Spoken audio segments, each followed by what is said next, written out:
Profetas y Reyes, capítulo 5, el arrepentimiento de Salomón. 2 veces, durante el reinado de Salomón, el Señor se le apareció y le dirigió palabras de aprobación y consejo, a saber, en la visión nocturna de Gabaón, cuando la promesa de darle sabiduría, riquezas y honores fue acompañada de una exhortación a permanecer humilde y obediente, y después de la dedicación del templo, cuando una vez más el Señor le alentó a ser fiel. Fueron claras las amonestaciones que se le dieron a Salomón, y maravillosas las promesas que se le hicieron. Sin embargo, quedó registrado acerca de aquel que por sus circunstancias parecía abundantemente preparado en su carácter y en su vida para prestar atención a la exhortación y cumplir con lo que el cielo esperaba de él. Mas él no guardó lo que le mandó Jehová. Estaba su corazón desviado de Jehová, Dios de Israel, que le había aparecido 2 veces y le había mandado acerca de esto que no siguiese a dioses ajenos. Y tan compleja fue su apostasía, tanto se endureció su corazón en la transgresión, que su caso parecía casi desesperado. Salomón se desvió del goce de la comunión divina para hallar satisfacción en los placeres de los sentidos. Acerca de lo que experimentó, dice: engrandecí mis obras, edifiquéme casas, plantéme viñas, hice huertos y jardines, poseí siervos y siervas, allegame también plata y oro, y tesoro preciado de reyes y de provincias, hicéme de cantores y cantoras, y los deleites de los hijos de los hombres, instrumentos músicos y de todas suertes, y fui engrandecido y aumentado más que todos los que fueron antes de mí en Jerusalén. No negué a mis ojos ninguna cosa que desearan, ni aparté mi corazón de placer alguno, porque mi corazón gozó de todo mi trabajo. Miré yo luego todas las obras que habían hecho mis manos y el trabajo que tomé para hacerlas, y he aquí toda vanidad y aflicción de espíritu, y no hay provecho debajo del sol. Después torné yo a mirar para ver la sabiduría y los desvaríos y la necedad, porque ¿qué hombre hay que pueda seguir al rey en lo que ya hicieron? Aborrecí por tanto la vida.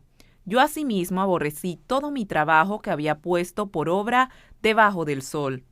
Por su propia amarga experiencia, Salomón aprendió cuán vacía es una vida dedicada a buscar las cosas terrenales como el bien más elevado. Erigió altares a los dioses paganos, pero fue tan solo para comprobar cuán vana es su promesa de dar descanso al espíritu. Pensamientos lóbregos lo acosaban día y noche. Para él ya no había gozo en la vida ni paz espiritual, y el futuro se le anunciaba sombrío y desesperado. Sin embargo, el Señor no le abandonó. Mediante mensajes de reprensión y castigos severos, procuró despertar al rey y hacerle comprender cuán pecaminosa era su conducta.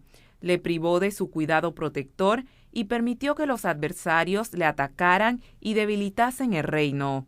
Y Jehová suscitó un adversario a Salomón, Hadad, Idumeo despertóle también Dios por adversario a Rezón, capitán de una compañía, quien aborreció a Israel y reinó sobre Siria. Asimismo, Jeroboam, siervo de Salomón y hombre valiente, alzó su mano contra el rey.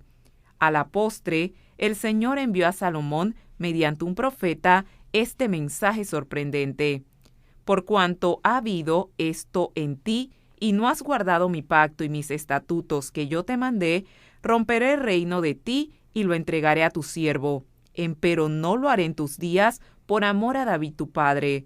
Romperélo de la mano de tu hijo. Despertando como de un sueño al oír esta sentencia de juicio pronunciada contra él y su casa, Salomón sintió los reproches de su conciencia y empezó a ver lo que verdaderamente significaba su locura. Afligido en su espíritu y teniendo la mente y el cuerpo debilitados, se apartó cansado y sediento de las cisternas rotas de la tierra para beber nuevamente de la fuente de vida. Al fin, la disciplina del sufrimiento realizó su obra en su favor.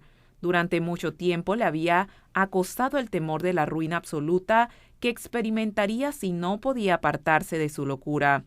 pero discernió finalmente un rayo de esperanza en el mensaje que se le había dado. Dios no le había cortado por completo, sino que estaba dispuesto a liberarle de una servidumbre más cruel que la tumba, servidumbre del cual él mismo no podía librarse. Con gratitud, Salomón reconoció el poder y la bondad de aquel que es el más alto sobre los altos, y con arrepentimiento comenzó a desandar su camino para volver al exaltado nivel de pureza y santidad del cual había caído. No podía esperar que escaparía de los resultados agostadores del pecado. No podría nunca librar su espíritu de todo recuerdo de la conducta egoísta que había seguido, pero se esforzaría fervientemente para disuadir a otros de entregarse a la insensatez. Confesaría humildemente el error de sus caminos y alzaría su voz para amonestar a otros, no fuese que se perdiesen irremisiblemente por causa de las malas influencias que él había desencadenado. El verdadero penitente no echa al olvido sus pecados pasados, no se deja embargar tan pronto como ha obtenido paz por la despreocupación acerca de los errores que cometió. Piensa en aquellos que fueron inducidos al mal por su conducta y procura de toda manera posible hacerlos volver a la senda de la verdad. Cuanto mayor sea la claridad de la luz en la cual entró, tanto más intenso es su deseo de encauzar los pies de los demás en el camino recto. No se espacia en su conducta errónea ni considera livianamente lo malo, sino que recalca las señales de peligro a fin de que otros puedan precaverse. Salomón reconoció que el corazón de los hijos de los hombres está lleno de mal y de enloquecimiento en su corazón, y declaró también, porque no se ejecuta luego sentencia sobre la mala obra. El corazón de los hijos de los hombres está en ellos lleno para hacer el mal. Bien que el pecador haga mal 100 veces y le sea dilatado el castigo, con todo yo también sé que los que a Dios temen tendrán bien, los que temieren ante su presencia, y que el impío no tendrá bien, ni le será prolongado los días que son como sombras, por cuanto no temió delante de la presencia de Dios. Por inspiración divina, el rey escribió para las generaciones ulteriores lo referente a los años que perdió, así como las lecciones y amonestaciones que entrañaron. Y así, aunque su pueblo cosechó lo que había sembrado y soportó malignas tempestades, la obra realizada por Salomón en su vida no se perdió por completo. Con mansedumbre y humildad enseñó durante la última parte de su vida sabiduría al pueblo e hizo escuchar e hizo escudriñar y puso muchos proverbios. Procuró hallar palabras agradables y escritura recta, palabras de verdad. Escribió: las palabras de los sabios son como aguijones y como clavos hincados, las de los maestros de las congregaciones dadas por un pastor. Ahora, hijo mío, a más de esto sé avisado. El fin de todo el discurso oído es este: teme a Dios y guarda sus mandamientos, porque esto es el todo del hombre. Porque Dios traerá toda obra a juicio, el cual se hará sobre toda cosa oculta, buena o mala. Eclesiastés 12, del 9 al 14. Los últimos escritos de Salomón revelan que él fue comprendiendo cada vez más cuán mala había sido su conducta, y dedicó atención especial a exhortar a la juventud acerca de la posibilidad de caer en los errores que le habían hecho malgastar inútilmente los dones más preciosos del cielo. Con pesar y vergüenza, confesó que en la flor de la vida, cuando debiera haber hallado en Dios consuelo, apoyo y vida, se apartó de la luz del cielo y de la sabiduría de Dios y reemplazó el culto a Jehová por la idolatría. Al fin, habiendo aprendido por triste experiencia cuán insensata es una vida tal, su anhelo y deseo era evitar que otros pasasen por la amarga experiencia por la cual él había pasado. Con expresiones patéticas escribió acerca de los privilegios y responsabilidades que el servicio de Dios otorga a la juventud. Suave ciertamente es la luz y agradable a los ojos ver el sol, mas si el hombre viviere muchos años y en todos ellos hubiese gozado alegría, Si después trajere a la memoria los días de las tinieblas, que serán muchos, todo lo que habrá pasado dirá haber sido vanidad. Acuérdate de tu Creador en los días de tu juventud, antes que vengan los días malos y lleguen los años en los cuales digas, no tengo en ellos contentamiento, antes que se oscurezca el sol, y la luz, y la luna y las estrellas, y las nubes se tornen tras la lluvia, cuando temblarán las guardas de las casas, y se encorvarán los hombres fuertes, y cesarán las muelas, porque han disminuido, y se oscurecerán los que miran por las ventanas, y las puertas de afuera se cerrarán por la bajeza de la voz de la muela, y levantaráse a la voz del ave, y todas las hijas de canción serán humilladas, cuando también temerán de lo alto, y los tropezones en el camino, y florecerá el almendro, y se agravará la langosta, y perderáse el apetito, porque el hombre va a la casa de su siglo. Y los endechadores andarán en derredor por la plaza, antes que la cadena de plata se quiebre, y se rompa el cuenco de oro, y el cántaro se quiebre junto a la fuente, y la rueda sea rota sobre el pozo, y el polvo se torne a la tierra como era, y el espíritu se vuelva a Dios que lo dio. Eclesiastés 12, 1-7. La vida de Salomón rebosa de advertencias no solo para los jóvenes, sino también para los de edad madura y para los que van descendiendo por la vertiente de la vida hacia su ocaso. Oímos hablar de la inestabilidad de los jóvenes que vacilan entre el bien y el mal, así como de las corrientes de las malas pasiones que los vencen. En los de edad más madura no esperamos ver esta inestabilidad e infidelidad. Contamos con que su carácter se habrá establecido y arraigado firmemente en los buenos principios, pero no siempre sucede así. Cuando Salomón debiera haber tenido un carácter fuerte como un roble, perdió su firmeza y cayó bajo el poder de la tentación. Cuando su fortaleza debiera haber sido inconmovible, fue cuando resultó más endeble. De tales ejemplos, debemos aprender que en la vigilancia y la oración se halla la única seguridad para jóvenes y ancianos. Esta seguridad no se encuentra en los altos cargos ni en los grandes privilegios. Uno puede haber disfrutado durante muchos años de una experiencia cristiana genuina y seguir, sin embargo, expuesto a los ataques de Satanás. En la batalla con el pecado íntimo y las tentaciones de afuera, aún el sabio y poderoso Salomón fue vencido. Su fracaso nos enseña que cualquiera que sean las cualidades intelectuales de un hombre, y por fielmente que haya servido a Dios en el pasado, no puede nunca confiar en su propia sabiduría e integridad. En toda generación y en todo país se tuvo siempre el mismo verdadero fundamento y modelo para edificar el carácter, la ley divina que ordena: amarás al Señor tu Dios con todo tu corazón y a tu prójimo como a ti mismo. El gran principio manifestado en el carácter y la vida de nuestro Salvador es el único fundamento seguro y única guía fidedigna. Y reinarán en tus tiempos la sabiduría y la ciencia, y la fuerza de la salvación.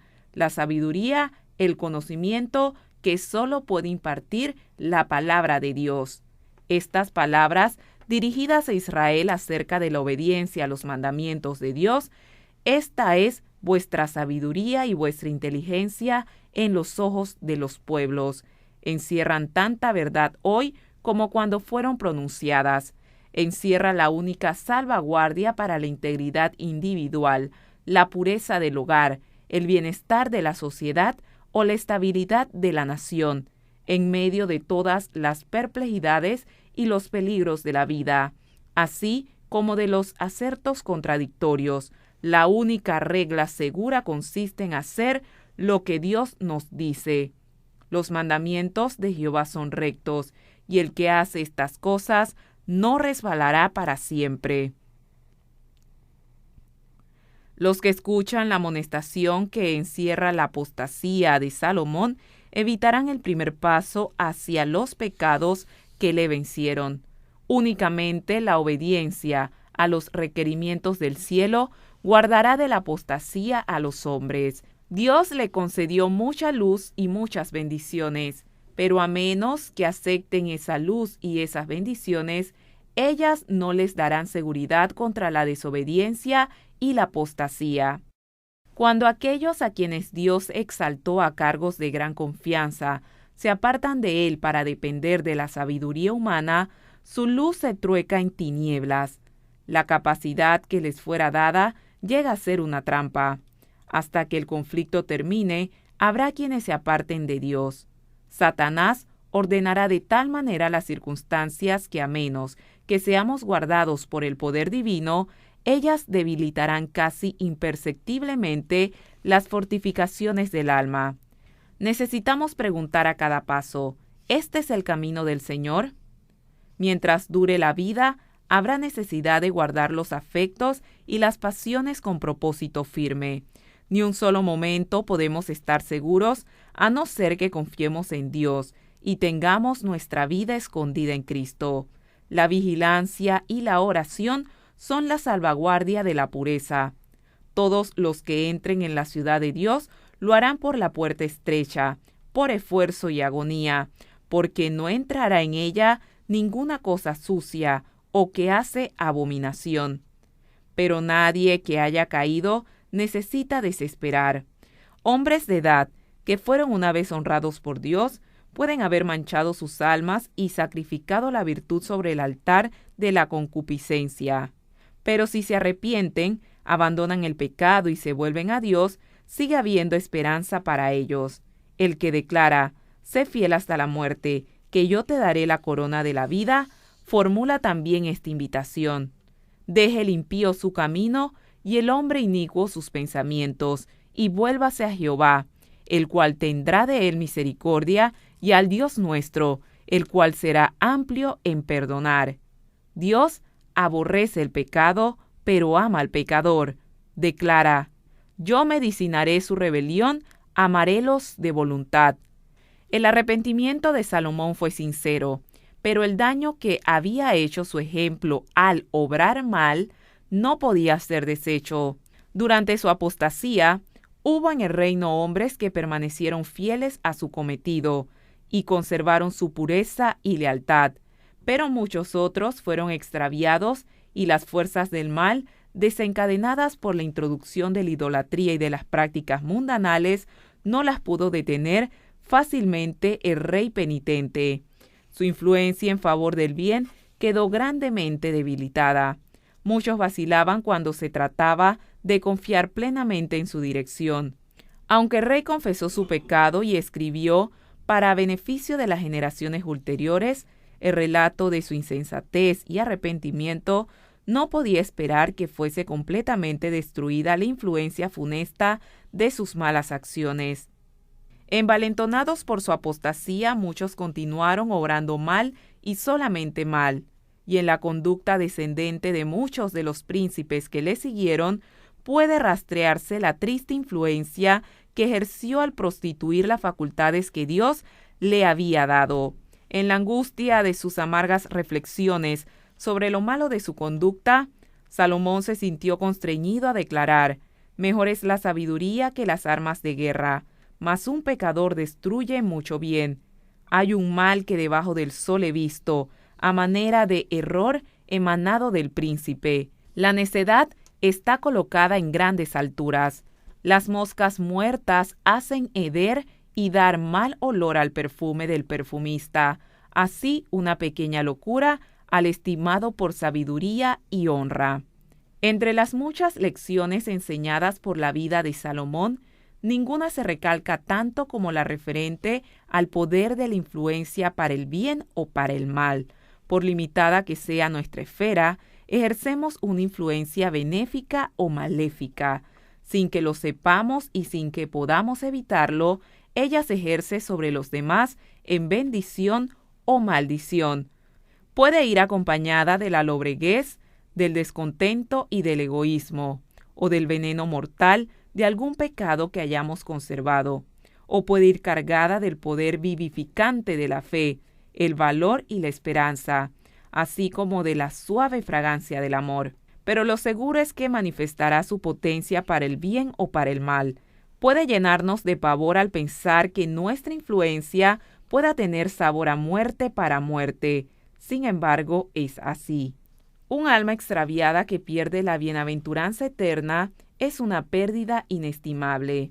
Y sin embargo, un acto temerario, una palabra irreflexiva de nuestra parte puede ejercer una influencia tan profunda sobre la vida de otras personas que resulte en la ruina de su alma. Una sola mancha en nuestro carácter puede desviar a muchos de Cristo. Mientras la semilla sembrada produce una cosecha y ésta a su vez se siembra, la mies se multiplica. En nuestras relaciones con los demás, esta ley se cumple. Cada acto, cada palabra, constituye una semilla que dará fruto. Cada acto de bondad reflexiva, de obediencia, de abnegación, se reproducirá en los demás, y por ellos en otros aún. Así también, cada acto de envidia, malicia y disensión es una semilla que producirá una raíz amarga, por lo cual muchos serán contaminados, y cuanto mayor aún será el número de los que serán envenenados por muchos. Así prosigue para este tiempo y para la eternidad la siembra del bien y del mal. Profetas y Reyes, capítulo 5, el arrepentimiento de Salomón.